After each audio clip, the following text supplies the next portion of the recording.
Hi hello నమస్తే welcome to BRK business bus. మన ముందు ఈరోజు మన స్టూడియోలో ఉన్నారు అనిల్ కుమార్ బచ్చు గారు, stock market analyst. Hi sir, నమస్తే. నమస్తే అండి. నమస్తే. ఎలా ఉన్నారు సార్? వండర్ఫుల్ అండ్ బాగుంది సార్, ఇప్పుడు మహిళలు ఎక్కువగా గోల్డ్ గురించి ఆసక్తి చూపిస్తుంటారు. అసలు ఇప్పుడు ప్రజెంట్ గోల్డ్ తగ్గచ్చా పెరగచ్చా, ఏ విధంగా ఉండబోతుంది అంటారు? ఫస్ట్ థింగ్, గోల్డ్ ప్రైస్ చాలా వోలటైల్గా నడుస్తూ ఉంది, చాలా రోజుల నుంచి మనం చూస్తున్నాము. కాకపోతే ఏంటంటే ఒకటి మనకు కామన్గా చూస్తుంది ఏంటంటే 95,000 ప్లస్సే చాలా రోజుల నుంచి ఉంటూ ఉంది. సో అందరికి ఎక్స్పెక్టేషన్స్ అంటే గోల్డ్ పడిపోతుంది అని అనుకుంటారు. సో యూజువలీ గోల్డ్ పడిపోతుంది అని ఎప్పుడు అంటే చాలా రోజులు స్టేబుల్గా ఒక ప్రైస్ రేంజ్లో అక్కడే ఉంటే పడిపోయే అవకాశాలు ఉన్నాయి. కానీ ఇప్పుడు గోల్డ్ ఏంటంటే ఎవ్రీ టైం న్యూ హైకి రీచ్ అవుతూ ఉంది. బికాస్ అన్సర్టెనిటీస్ ప్రపంచంలో చాలా యుద్ధాలే కానివ్వండి, ఎప్పుడు ఏం జరుగుతాయో తెలియట్లేదు. మన ఇండియా పాకిస్తాన్ వార్ జరిగింది, తర్వాత ఇప్పుడు ఇజ్రాయెల్ ఇరాన్ వార్ జరిగింది. సో ఇట్లాంటి భయాలు ఉన్నప్పుడు ఏంటంటే జనాలు ఇన్వెస్ట్మెంట్ని, గోల్డ్ని ఒక ఆర్నమెంట్స్ కోసమే కాదు, ఇన్వెస్ట్మెంట్ కోసం కూడా చాలా చూస్తున్నారు, కన్జంప్షన్ కాకుండా. సో అలా ఏమైందంటే గోల్డ్కి డిమాండ్ పెరిగింది. అంటే ఇన్వెస్టర్స్ రెడీగా ఉన్నారు గోల్డ్ కొంచెం తగ్గితే, సో తగ్గనివ్వట్లేదు. సో అది చాలా ఇంపార్టెంట్ ఫ్యాక్టర్ అయిపోయింది. So gold as a safety asset అనేది ఎస్పెషల్లీ ఈ మధ్యలో కొంచెం ఎక్కువ పెరిగింది. ఇంకొకటి ఏంటంటే మనం చూడాల్సింది, ఇన్వెస్టర్స్ ఎప్పుడైనా రీసెన్సీ బయాస్ అని ఉంటుంది. అంటే ఏంటంటే రీసెంట్గా ఏ యాసెట్ మంచిగా పర్ఫామ్ చేస్తే దాంట్లో ఇన్వెస్ట్ చేసే టెండెన్సీని మనం రీసెన్సీ బయాస్ అంటాం. లాస్ట్ ఇయర్ ఒక 25 to 30% గోల్డ్ పెరిగింది. ఈ ఇయర్ ఆల్రెడీ ఇప్పటివరకే 25-30% పెరిగింది.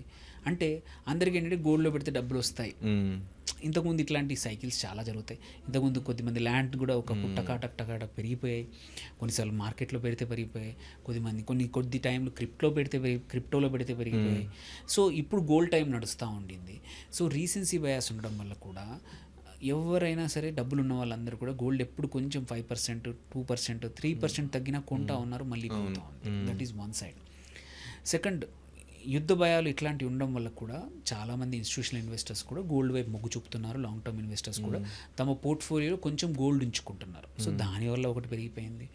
థర్డ్ వచ్చేసి ఈవెన్ సెంట్రల్ బ్యాంక్స్ కూడా డాలర్ని, ఇంతకుముందు రిజర్వ్ కరెన్సీ ఏదైతే ఉండిందో డాలర్ నుంచి కొంచెం ఎగ్జిట్ అయ్యి gold as a safety asset లాగా ఈవెన్ సెంట్రల్ బ్యాంక్స్ కూడా కొంటున్నాయి. టన్నులు చైనా కానివ్వండి, multiple reserve banks, central banks కూడా కొంటూ ఉన్నాయి. సో డిమాండ్ అనేది గోల్డ్కి మల్టిపుల్, అటు ఫిజికల్ గోల్డే కానివ్వండి, ఇన్వెస్ట్మెంట్ రూపంలో కానివ్వండి, డిమాండ్ రావడం వల్ల ఈ డిమాండ్ అనేది తగ్గేంత వరకు గోల్డ్ తగ్గే అవకాశం అయితే అంత లేదు. సో మీకు 95కి వచ్చిందంటే చాలామంది మళ్ళీ ఎంటర్ అవుతారు, మళ్ళీ పెంచుతారు price. So until unless there is గోల్డ్కి కన్నా ఆల్టర్నేట్ మార్కెట్స్ మంచిగా గ్రో అవ్వడము, స్టేబుల్గా ఉండడం. అంటే ఇప్పుడు ఇంకోటి సార్, మహిళలు ఒక్కసారి కొంచెం అంటే 1K తగ్గినా కానీ జస్ట్ టప్పన పోయి కొంటుంటారు, అదేవిధంగా మళ్ళీ టప్పన పెరుగుతుంటుంది. అసలు దాన్ని ఎలా దొరుకుతుంటారు? సో అదే ఇప్పుడు ఎవరైనా ఇన్వెస్టర్సే అనియండి, కన్సంప్షన్ కోసం కూడా చాలామంది వెయిట్ చేస్తూ ఉన్నారు గోల్డ్ తగ్గితే కొందామని. ఒక 5,000 తగ్గానే కొనేస్తూ ఉన్నారు, 3,000 తగ్గానే కొనేస్తూ ఉన్నారు. సో దీనివల్ల ఏంటంటే డిమాండ్ అయితే అంత పెద్దగా తగ్గట్లేదు, డిమాండ్ అలాగే ఉంది. సో ఎప్పుడైతే మార్కెట్లో ఈ ఇన్వెస్ట్మెంట్ గోల్డ్ యాజ్ ఇన్వెస్ట్మెంట్ అనేది తగ్గుతుందో అప్పటి వరకు ప్రైజెస్ అయితే అంత తొందరగా తగ్గే అవకాశాలు లేవు.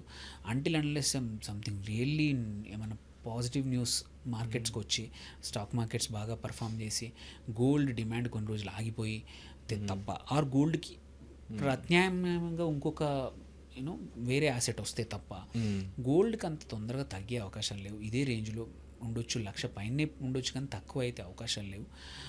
సో ఏంటంటే ఇది శుభవార్త అనే కాదు, ఏం చెప్పినా 1-2 సార్లు తగ్గినా కానీ ఎక్కువ రోజులు ఉండకపోవచ్చు. కొద్దిమంది హోప్ ఏంటంటే 70,000కి వస్తుంది, 80,000, అది అంత తొందరగా వచ్చే అవకాశాలు లేవు.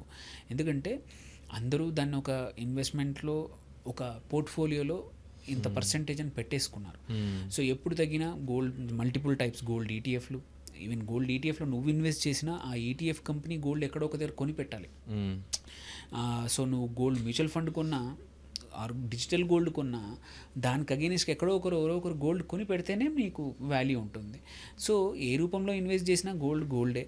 సో డిమాండ్ తగ్గనంత వరకు గోల్డ్ తగ్గదు. సో ఆశనే తప్ప ఏదో 60,000-70,000 వస్తుంది అనేది మాత్రం ఇంపాసిబుల్ ఇప్పుడున్న టైంలో. అంటే అంత గ్లూమీ కానీ అంత మంచి సిచ్యువేషన్ వేరే యాసెట్కి వచ్చే అవకాశం తొందర లేదు. కాబట్టి కాకపోతే ఏంటంటే లాంగ్ టర్మ్ ఈ రేంజ్లో ఆగిపోయే అవకాశాలు కూడా ఉన్నాయి గోల్డ్కి. మార్కెట్స్ బాగానే ఉన్నాయి, వేరే అసెట్స్ బాగా పర్ఫామ్ చేస్తున్నాయి, బాండ్స్ బాగా పర్ఫామ్ చేస్తున్నాయి, వేరే కంట్రీస్లో కొంచెం ఎకానమీ పికప్ అయింది. అలాంటప్పుడు ఏంటంటే డాలర్ స్టేబుల్ అయింది. ఇలాంటి టైంలో గోల్డ్ మీద కొన్ని రోజులు ఇన్వెస్ట్మెంట్ డిమాండ్ తగ్గితే అదే రేంజ్లో ప్లే అవ్వచ్చు, కానీ తగ్గడం అనేది పెద్దగా నా ఉద్దేశంలో మాత్రం అంటిల్ అండ్ అన్లెస్ ఒక లక్కే తప్ప తగ్గే అవకాశాలు అయితే లేవు. 95 మధ్యలో రావడం కూడా అంత ఈజీ కాదు, వెరీ రేర్. ఎందుకంటే రాబోయే చాలా పండుగ సీజన్, మన డిమాండ్ సీజన్. ఇప్పుడు మళ్ళీ తొందరలో దీపావళి వస్తుంది, పెళ్ళిళ్ళ సీజన్ వస్తుంది, మనకి ఇయర్ అంతా పండుగలు ఉంటాయి, ఇయర్ అంతా ఫంక్షన్స్ ఉంటాయి. యా, సో ఇది తగ్గడం అంటూ ఉండదు, కన్జంప్షన్ ఉంటుంది. కాకపోతే ఏంటంటే దాన్ని బట్టి ప్రత్యామ్నాయంగా సిల్వర్ వైపు వెళ్తున్నారు, వేరే జ్యువెలరీ వైపు వెళ్తున్నారు అంతే తప్ప ఇది ఆశ తప్ప తగ్గదు. అంతేనండి, అంతే. ఓన్లీ తగ్గిన కొన్ని రోజులే. కాకపోతే పెరగకుండా ఆ రేంజ్లో చాలా మనం ఏంటంటే గోల్డ్ యొక్క మనం లాస్ట్ హిస్టారిక్ రిటర్న్స్ తీసుకుంటాం. అంటే ఇప్పుడు కొన్ని రోజులు చూస్తుంటే గోల్డ్ కంటే కూడా 1 గ్రామ్ గోల్డ్కి ఎక్కువ పోతున్నారు. సో ఇది 1 lakh దాకా వెళ్ళింది కాబట్టి గోల్డ్. ఎస్. సో దాన్ని ఏ విధంగా చూస్తారు? అదే ఇప్పుడు గోల్డ్ మనకి ఇప్పుడు అంత డబ్బులు పెట్టి కొనలేం కాబట్టి, సో చాలామంది ఏంటంటే ఆల్టర్నేట్ మెథడ్ ఏంటి, సిల్వర్ గోల్డ్ కానీ 1 గ్రామ్ గోల్డ్ కానీ సిల్వర్ కోటెడ్ గోల్డ్ కానీ సిల్వర్ జ్యువెలరీకి కూడా వెళ్తున్నారు. సేఫ్టీకి అనుకోండి, అఫోర్డబిలిటీకి అనుకోండి, డిజైన్స్కి. ఇంతకుముందు ఏంటంటే సెల్లర్స్ కూడా ఇవన్నీ ఆప్షన్స్ ఎక్కువ ఉండకపోయేటి, గోల్డ్ ప్రత్యామ్నాయంగా ఏది ఉండకపోయేది జ్యువెలరీ. ఇప్పుడు చాలా రకాల జ్యువెలరీ వచ్చాయి. మీకు హెవీ అంటే హెవీ వస్తాయి, లైట్ అంటే లైట్ వస్తాయి, గోల్డ్ కలర్ అంటే గోల్డ్ కలర్ వస్తాయి, సిల్వర్ అంటే సిల్వర్ వస్తాయి, మెనీ టైప్. ఇప్పుడు అన్ని రకాలు మీరు అన్నట్టు 1 గ్రామ్ గోల్డ్లో కూడా రకరకాలు వచ్చాయి. సో ఇన్ని ఆప్షన్స్ వచ్చాయి కాబట్టి ఎవరైతే గోల్డ్ మీద కొనలేరో వాళ్ళు పెట్టుకుంటున్నారు, ఎవరైతే గోల్డ్ని నమ్మే వాళ్ళు వెయిట్ చేస్తున్నారు, సేవ్ చేసుకుంటున్నారు. పడినప్పుడల్లా కొంచెం కొనుక్కొని డిజిటల్ గోల్డ్ రూపంలో కొనుక్కొని ఒకేసారి అంత అమౌంట్ పెట్టకపోకుండా అప్పుడు కొంచెం ఇన్వెస్ట్ చేస్తూ over a period of time గోల్డ్ని అక్యుములేట్ చేస్తున్నారు అనమాట. ఎందుకంటే గోల్డ్లో కూడా ఇప్పుడు ఎస్ఐపి చేయొచ్చు, గోల్డ్లో కూడా మీరు సిస్టమాటిక్ ఇన్వెస్ట్మెంట్ ప్లాన్తో పాటు కొంచెం డిజిటల్ గోల్డ్ కొనుక్కోవచ్చు. డబ్బులు ఉన్నప్పుడల్లా నీ డీమ్యాట్ ద్వారా గోల్డ్ ఈటీఎఫ్లు పెట్టొచ్చు, మ్యూచువల్ ఫండ్ ద్వారా ఎస్ఐపి పెట్టొచ్చు. సో ఇన్ని రకాల అవకాశాలు ఉన్నాయి కాబట్టి, సో నువ్వు ఏదైనా లాంగ్ టర్మ్ నీ పిల్లల పెళ్ళికో ఎవరికైనా గోల్డ్ అక్యుములేట్ చేయాలంటే ఒకేసారి కొనాల్సిన అవసరం లేదు. రెగ్యులర్గా సిస్టమాటిక్ ఇట్లా స్టాక్స్లో ఇన్వెస్ట్ చేస్తాము. గోల్డ్ యాజ్ ఎ యాసెట్ మీరు ఒక పోర్ట్ఫోలియోలో ఒక 10%, 15% పెట్టుకోవచ్చు. 100 రూపాయలు మనం ఇన్వెస్ట్ చేస్తుంటే అందులో 15 రూపాయలు గోల్డ్లో పెట్టండి. దట్ వే మీకు అవసరం వచ్చినప్పుడు ఎందుకంటే అది గోల్డ్తో పాటు నీ డబ్బులు పెరుగుతాయి కాబట్టి ఏ రోజు అవసరం ఉంటే ఆ రోజు అది విత్డ్రా చేసి ఆ రోజు మార్కెట్లో కొనుక్కుంటే ఏంటంటే గోల్డ్తో పాటు మన డబ్బులు పెరుగుతాయి కాబట్టి గోల్డ్ ప్రైస్ పెరిగినా సరే మనకు ఇక్కడ ఇన్వెస్ట్మెంట్ కూడా అలాగే పెరుగుతుంది.